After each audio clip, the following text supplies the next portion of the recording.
శ్రీమతి నమః. ఈ మధ్యకాలంలో మన సామాజిక మాధ్యమం వచ్చిన తర్వాత ప్రతిదానికి భయపడడం ఎక్కువగా అలవాటైపోయింది. భయపడాలి, కానీ భయపడితే ఏం జరుగుతుంది? ఏం జరగదు కదా. దానికి తగిన జాగ్రత్తలు తీసుకుంటే మనం భయపడవలసిన అవసరం లేదు. అయితే రేపు 29వ తారీఖున గ్రహణం వస్తుంది కదా, అసలు ఏ రాశుల వాళ్ళకి వస్తుంది? అలాగే ఇప్పుడు ఈ సామాజిక మాధ్యమంలో మీన రాశి వాళ్ళకి చాలా ఇబ్బందులకి గురవుతారని చెప్పి అంటున్నారట.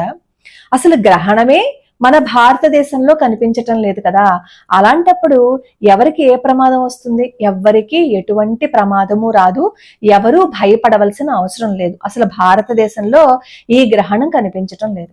అయితే కొంతమంది అడుగుతున్నారంటే, గర్భవతులు జాగ్రత్తగా ఉండాలట కదా, గ్రహణం కనిపించినా కనిపించకపోయినా అని అడుగుతున్నారు. పోనీ జాగ్రత్తగా ఉండండి, ఏమో ఎందుకన్నారు, నష్టం ఏం లేదు కదా. కాబట్టి మనకి వీలైనంతగా ఏదో చేసుకుంటే నష్టం ఏం లేదు, కానీ భయపడవలసిన అవసరం లేదు. గ్రహణం వస్తుంది కదా, మనకి ఇక్కడ కనిపించిన గ్రహణానికి ఈ గర్భవతులు ఏమైనా జాగ్రత్తలు తీసుకోకపోతే ఏమైనా అవుతుందేమో అని భయం వద్దు. అలా అని బయటికి వెళ్ళొద్దు. ఆ గ్రహణం సమయంలో కాస్త ఇంట్లో కూర్చోండి. గ్రహణం అయిపోయిన తర్వాత మీ పనులు మీరు చేసుకోండి, నష్టమేం లేదు కదా.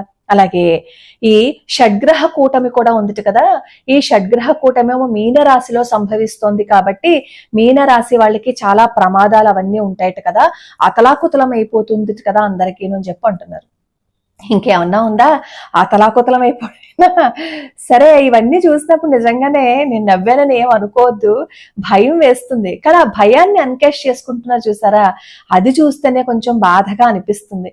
ఇలాంటివి చూపించటం వల్ల ఏమవుతుంది అంటే మన మీద నమ్మకం పోతుంది. అసలు ఈ షడ్గ్రహ కూటమి అనేది వ్యక్తికి సంబంధించింది కాదు, ఏ వ్యక్తులకి సంబంధించదు, ఎవరి జాతకం మీద అసలు ప్రభావాన్ని చూపించదు. అది ముందు భయపడవలసిన అవసరం లేదు. ఈ షడ్గ్రహ కూటమి కూడా కొన్ని దేశాల్లో మాత్రమే ప్రభావాన్ని చూపిస్తుంది, మనకి ఎటువంటి ప్రమాదము లేదు. కాకపోతే ఏంటంటే కాస్త ప్రకృతి పరంగా కొంచెం వైపరీత్యాలను చూడవలసి వస్తుంది.